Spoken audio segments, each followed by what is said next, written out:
Hello. Welcome to another episode of Kingdom Life. ഇന്ന് വചനത്തിൽ നിന്നൊരൊറ്റൊരു ചിന്ത ഷെയർ ചെയ്യാൻ വേണ്ടിയിട്ടാണ് ഈ വീഡിയോ ചെയ്യുന്നത്. ഇതാണ്, God sees every oppression. നമ്മൾ പലപ്പോഴും ചിന്തിക്കും, നമ്മളെ കേൾക്കാനോ അല്ലെങ്കിൽ നമ്മളുടെ പ്രയാസങ്ങൾ കേൾക്കാൻ, നമ്മളുടെ കണ്ണുനീര് കാണാൻ ആരുമില്ല. അല്ലെങ്കിൽ നമ്മൾ കടന്നു പോകുന്ന സാഹചര്യത്തിൽ നിന്ന് നമ്മളെ വിടുവിക്കാനായിട്ട് ആരുമില്ലല്ലോ. അല്ലെങ്കിൽ ദൈവം ഇത് വല്ലതും കാണുന്നുണ്ടോ? ഞാൻ കടന്നു പോകുന്ന സാഹചര്യങ്ങൾക്ക് ഒരു വ്യത്യാസവും ഇല്ലാതിരിക്കുമ്പോൾ, അല്ലെങ്കിൽ എൻ്റെ പ്രശ്നങ്ങൾക്ക് ഒരു പരിഹാരവും കാണാതിരിക്കുമ്പോൾ ദൈവം ഇത് അറിയുന്നുണ്ടോ? ദൈവം ഇത് വല്ലതും കാണുന്നുണ്ടോ എന്നൊരു സംശയം നമ്മളിൽ പലർക്കും ഉണ്ടാവും. അത് നമ്മുടെ കുറ്റമല്ല. ഒരു ഒരു ഫോർ എ ലോങ് ടൈം നമ്മൾ ഒരേ പ്രശ്നത്തിലൂടെ നമ്മൾ സ്റ്റക്കായിട്ടിരിക്കുമ്പോൾ നമുക്ക് എല്ലാവർക്കും തോന്നാവുന്ന ഒരു തോട്ടാണ്, ഇത് ദൈവം കാണുന്നുണ്ടോ? ഞാൻ കടന്നു പോകുന്ന സാഹചര്യം ദൈവം അറിയുന്നുണ്ടായിരിക്കുമോ? ഞാൻ വചനത്തിൽ നിന്ന് ഇന്ന് നിങ്ങളെ എൻകറേജ് ചെയ്യാൻ ആഗ്രഹിക്കുകയാണ്. പുറപ്പാട് പുസ്തകത്തിൻ്റെ 3-ാം അധ്യായത്തിൻ്റെ 7 മുതൽ 9 വരെയുള്ള വാക്യങ്ങളിൽ ദൈവം മോശയോട് പറയുന്ന വാക്യങ്ങളാണ്. മോശയോട് ഇസ്രായേലിനെ വിടുവിക്കാൻ വേണ്ടിയിട്ട് ഞാൻ നിന്നെ തെരഞ്ഞെടുത്തിരിക്കുന്നു, നീ ഈജിപ്തിൽ നിന്ന് ഇസ്രായേലിനെ വിടുവിക്കണം എന്നുള്ള വലിയ ദൗത്യം മോശയെ ഏൽപ്പിക്കുമ്പോൾ ദൈവം പറയുന്ന 2-3 വാക്യങ്ങൾ എന്നെ ചിന്തിപ്പിക്കുവാനിടയായി. ആ വാക്യങ്ങളാണ്, അതിങ്ങനെയാണ്: യഹോവ അരുളി ചെയ്തു, മിസ്രയീമിലുള്ള എൻ്റെ ജനത്തിൻ്റെ കഷ്ടത ഞാൻ കണ്ടു കഴിഞ്ഞു. ഊഴിയ വിചാരകന്മാർ നിമിത്തമുള്ള അവരുടെ നിലവിളിയും ഞാൻ കേട്ടു. ഞാൻ അവരുടെ സങ്കടങ്ങൾ അറിയുന്നു. ആകയാൽ വരിക, നീ എൻ്റെ ജനമായ ഇസ്രായേൽ മക്കളെ മിസ്രയീമിൽ നിന്ന് പുറപ്പെടുവിക്കേണ്ടതിന് ഞാൻ നിന്നെ ഫറവോന്റെ അടുക്കൽ അയക്കും. അവരെ മിസ്രയീമ്യരുടെ കയ്യിൽ നിന്ന് വിടുവിപ്പാനും ആ ദേശത്ത് നിന്നും നല്ലതും വിശാലവുമായ ദേശത്തേക്ക്, പാലും തേനും ഒഴുകുന്ന ദേശത്തേക്ക് അവരെ കൊണ്ടുപോകുവാൻ ഞാൻ ഇറങ്ങി വന്നിരിക്കുന്നു. ഇസ്രായേൽ മക്കളുടെ നിലവിളി എൻ്റെ അടുക്കൽ എത്തിയിരിക്കുന്നു. മിസ്രയീമ്യർ അവരെ ഞെരുക്കുന്ന ഞെരുക്കവും ഞാൻ കണ്ടിരിക്കുന്നു. ഇന്ന് നിങ്ങളുടെ ഉള്ളിൽ ഇങ്ങനെ ഒരു ചിന്തയുണ്ടെങ്കിൽ, എന്നെ കേൾക്കാൻ ആരുമില്ല, എന്നെ കാണാൻ ആരുമില്ല, എൻ്റെ കണ്ണുനീരൊപ്പാൻ ആരുമില്ല എന്നുള്ളൊരു ചിന്ത നിങ്ങളുടെ ഉള്ളിലുണ്ടെങ്കിൽ, ഞാൻ ഇങ്ങനെ നിങ്ങളെ പ്രചോദിപ്പിക്കട്ടെ. ഗോഡ് സീസ് യുവർ ഒപ്രഷൻ. നിങ്ങൾ കടന്നു പോകുന്ന സകല സാഹചര്യങ്ങളും ദൈവം കാണുന്നു. ഇസ്രായേൽ മക്കളെപ്പറ്റി മോശയോട് ദൈവം പറയുന്ന ഈ വചനങ്ങൾ ശ്രദ്ധിക്കുമ്പോൾ നമുക്കൊരു കാര്യം അറിയാം. അവിടെ ദൈവം ഊന്നി ഊന്നി പറയുന്നത്, റിപ്പീറ്റഡ് ആയിട്ട് പറയുന്ന ഒരേ ഒരു കാര്യമാണ്: എൻ്റെ ജനത്തിൻ്റെ കഷ്ടത ഞാൻ കണ്ടു, അവരുടെ നിലവിളി ഞാൻ കേട്ടു, അവരുടെ വിഷമങ്ങൾ മാറ്റാൻ ഞാൻ ഇറങ്ങി വന്നിരിക്കുന്നു. നമുക്ക് വേണ്ടി ഇറങ്ങി വന്ന ഒരു തമ്പുരാനുണ്ട്. 2000 കൊല്ലങ്ങൾക്ക് മുന്നേ നമ്മളുടെ എല്ലാ പ്രയാസങ്ങളും, നമ്മളുടെ എല്ലാ പ്രതികൂല സാഹചര്യങ്ങളും നമ്മളിൽ നിന്ന് എടുത്തു മാറ്റാൻ വേണ്ടി, നമ്മളുടെ എല്ലാ വേദനകളും നമ്മൾ പേറാതിരിക്കാൻ വേണ്ടി, നമ്മൾ അതിൽ കൂടെ കടന്നു പോകാതിരിക്കാൻ വേണ്ടിയിട്ട് നമ്മുടെ കർത്താവായ യേശു ആ കുരിശ് സ്വന്തമായി ഏറ്റെടുത്തു. ഇവിടെ യഹോവ പറയുന്നു, ഞാൻ അവർക്ക് വേണ്ടി ഇറങ്ങി വന്നിരിക്കുന്നു. അതെ, നമുക്ക് വേണ്ടി ഇറങ്ങി വന്നത് നമ്മുടെ കർത്താവായ യേശു ക്രിസ്തുവാണ്. അവൻ നമ്മൾക്ക് വേണ്ടി സകലതും ചെയ്തു കഴിഞ്ഞു. ഇനി നീ അതിലൂടെ വീണ്ടും കടന്നു പോകേണ്ട ആവശ്യമില്ല. ഇവിടെ നമുക്ക് വായിക്കുമ്പോൾ, ഈ പുറപ്പാട് പുസ്തകം വായിക്കുമ്പോൾ നമുക്കൊരു കാര്യം മനസ്സിലാവും. ഇസ്രായേൽ മക്കൾ 430 വർഷത്തോളം അവര് ഈ പീഡനങ്ങൾ അനുഭവിച്ചുകൊണ്ടിരുന്നു. 430 വർഷം. Just imagine, it's a very long period. It's a prolonged period of time. നമ്മളും പലപ്പോഴും ഒരുപാട് നാളായിട്ട് ഒരു വിഷയത്തിൽ സ്റ്റക്കായിരിക്കും. പലപ്പോഴും ഇതിൽ നിന്ന് എങ്ങനെ പുറത്തു വരും? അല്ലെങ്കിൽ ഈ ഒരു രോഗമായിരിക്കാം, അല്ലെങ്കിൽ സാമ്പത്തികമായിട്ടുള്ള വിഷയമായിരിക്കാം, അല്ലെങ്കിൽ ബന്ധങ്ങളുടെ വിഷയമായിരിക്കാം, പലവിധമായിട്ടുള്ള വിഷയങ്ങളായിരിക്കും. But you may be stuck for a prolonged period of time. ഇതിൽ നിന്ന് പുറത്തു വരാൻ എന്തൊക്കെ വഴികൾ ആലോചിച്ചിട്ട് അതൊന്നും നടപ്പാവാത്ത ഒരവസ്ഥയായിരിക്കാം.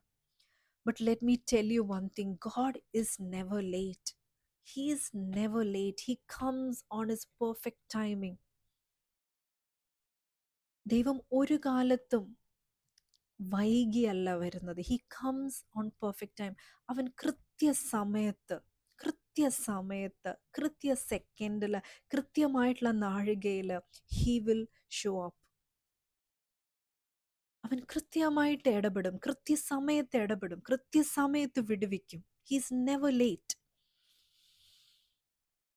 430 വർഷത്തോളം ആയിരിക്കുമ്പോൾ പലപ്പോഴും ഇസ്രായേൽ മക്കൾ അവരുടെ വിശ്വാസം വെടിഞ്ഞു കാണും. അവർ ഇനി ഇങ്ങനെ ഒരു ദൈവം ഉണ്ടോ, ഞങ്ങൾക്ക് വാഗ്ദത്തം തന്ന ദൈവം, ഈ ഒരു ദൈവം സത്യമാണോ എന്ന് വരെ അവർ ചിന്തിച്ചിട്ടുണ്ടായിരിക്കാം. Because it's quite a long time. Lazarus ആ ആ ഒരു ഗ്രേവിൽ കിടന്നപ്പോൾ യേശു വന്നത് 4 ദിവസം കഴിഞ്ഞിട്ടാണ്. അതിന് നാറ്റം വമിച്ച് അത് അതിൽ ആ ഒരു സ്പോയിലാവാൻ തുടങ്ങി, ആ ഒരു അഴിയാൻ തുടങ്ങുന്ന ആ ഒരു സമയത്താണ് യേശു വന്നത്. സോ അവിടെ ചുറ്റും നിന്ന് ആളുകൾ പറഞ്ഞു കാണും, ഇനിയിപ്പോൾ എന്ത് ചെയ്യാൻ വേണ്ടിയിട്ട്. അവൻ രോഗിയായിട്ട് കിടന്നപ്പോൾ ആരും വന്നില്ല സഹായിക്കാൻ വേണ്ടിയിട്ട്.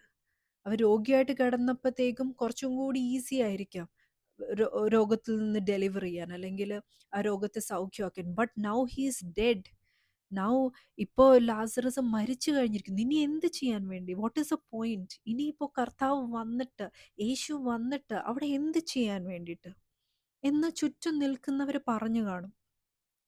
See, you may think that there is no way out for your situation. നിങ്ങൾക്ക് പലപ്പോഴും തോന്നും നിങ്ങളുടെ സാഹചര്യങ്ങൾക്ക് ഒരു നീക്കുപോക്കില്ല, ഇതിനൊരു പരിഹാരം ഇല്ല. ഇനി എന്ത് ചെയ്യാൻ വേണ്ടി? ഇനി എന്നെ ആര് സഹായിക്കും? ഇനി ഇതിൽ നിന്ന് എങ്ങനെ ഞാൻ പുറത്തു വരും എന്ന് നിങ്ങൾ ചിന്തിക്കുമായിരിക്കും. കാരണം your situation is too bad. വളരെ മോശമായിട്ടുള്ളൊരു സാഹചര്യത്തിലൂടെ ആയിരിക്കാം നിങ്ങൾ പോകുന്നത്. But let me tell you, God is never late. നിങ്ങൾക്ക് തോന്നുമായിരിക്കാം ദൈവം ലേറ്റ് ആയിട്ടാണ് വരുന്നത്, അല്ലെങ്കിൽ നിങ്ങൾക്ക് തോന്നുമായിരിക്കാം എൻ്റെ സാഹചര്യം അഴുകിയിരിക്കുന്നു, ലാസറസിനെ പോലെ അഴുകിയിരിക്കുന്നു, ഇനി ഒന്നും ചെയ്യാനില്ല എന്ന് തോന്നുമായിരിക്കും. But God is never late. He comes, he shows up on perfect timing.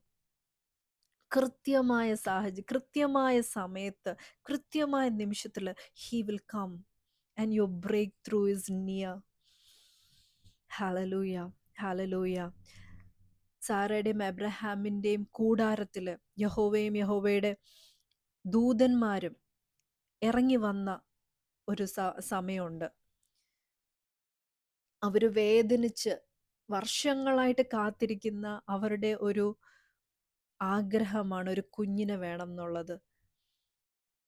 അവർ ചിന്തിച്ചു കാണും, ഇത്രയും വർഷമായി വാഗ്ദത്തം ലഭിച്ചിട്ട് പക്ഷെ ഒന്നും കാണാനില്ല. അവരുടെ സാഹചര്യങ്ങളെല്ലാം പ്രതികൂല സാഹചര്യങ്ങളാണ്. സാറയും ഒരുപാട് വയസ്സായി, അബ്രഹാം ഒരുപാട് വയസ്സായി. ഇനി അവർക്ക് കുഞ്ഞുണ്ടാവാനുള്ള യാതൊരു സാധ്യതയില്ല. ഒരു 0% chance to deliver a baby. അങ്ങനെയുള്ള സാഹചര്യത്തിൽ യഹോവ ഇറങ്ങി വന്ന ആ കൂടാരത്തിൽ ഇരുന്നു കൊണ്ട് പറയാണ്, you will have A baby next year. നിങ്ങൾക്ക് അടുത്ത കൊല്ലം ജീവന്റെ സമയമാകുമ്പോൾ നിങ്ങൾക്കൊരു കുഞ്ഞിനെ ലഭിക്കും. അപ്പൊ സാറ ഉള്ളിൽ ചിരിച്ചു. വചനം പറയാണ്, അവൾ ഉള്ളിൽ ചിരിച്ചു, പുറമെ അട്ടഹസിക്കുകയല്ല ചെയ്തത്. എല്ലാവരും കണ്ടുകൊണ്ട് നിൽക്കുമ്പോഴത്തേക്കും ചിരിക്കുകയല്ല ചെയ്തത്. അവൾ ഉള്ളിൽ ചിരിച്ചു. ദൈവത്തിന്റെ വചനം പറയുന്നു, ആകയാൽ ഉൽപ്പത്തിയുടെ പുസ്തകം 18-ാം അധ്യായത്തിന്റെ 12-ാം വാക്യത്തിൽ ഇങ്ങനെ പറയുന്നു, ആകയാൽ സാറ ഉള്ളുകൊണ്ട് ചിരിച്ചു, വൃദ്ധയായിരിക്കുന്ന എനിക്ക് സുഖഭോഗമുണ്ടാകും, എൻ്റെ ഭർത്താവ് വൃദ്ധനായിരിക്കുന്നു എന്ന് പറഞ്ഞു.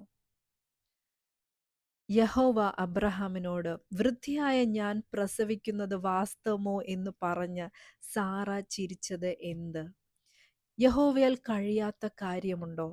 1 ആണ്ട് കഴിഞ്ഞിട്ട് ഈ സമയമാകുമ്പോൾ ഞാൻ നിന്റെ അടുക്കൽ മടങ്ങി വരും, സാറയ്ക്കൊരു മകനുണ്ടാകും എന്ന് അരുളി ചെയ്തു. സാറ ഭയപ്പെട്ടു, ഇല്ല, ഞാൻ ചിരിച്ചില്ല എന്ന് പറഞ്ഞു. അങ്ങനെയല്ല, നീ ചിരിച്ചു എന്ന് അവൻ അരുളി ചെയ്തു.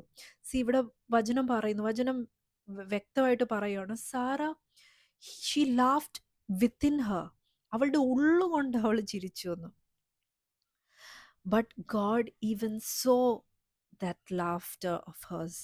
അവളുടെ ആ ചിരി പോലും, അവളുടെ ഉള്ളിൽ ചിരിച്ച ആ ചിരി പോലും, ഉള്ളിൽ ചിന്തിച്ച ആ സംശയം പോലും, ഗോഡ് സോ ഇറ്റ്. യഹോവ അത് കണ്ടു. ഹല്ലേലൂയ. നിങ്ങളുടെ ഒരു ചെറിയ മൂമെന്റ് പോലും കാണുന്ന ഒരു ദൈവത്തെയാണ് നമ്മൾ ആരാധിക്കുന്നത്. നിങ്ങളുടെ ഓരോ ചെറിയ സംശയങ്ങൾ പോലും, നിങ്ങളുടെ ഓരോ ആലോചനകൾ പോലും, നിങ്ങളുടെ ഓരോ ചിമ്മുന്നത് പോലും, he notice everything. Everything is significant for him.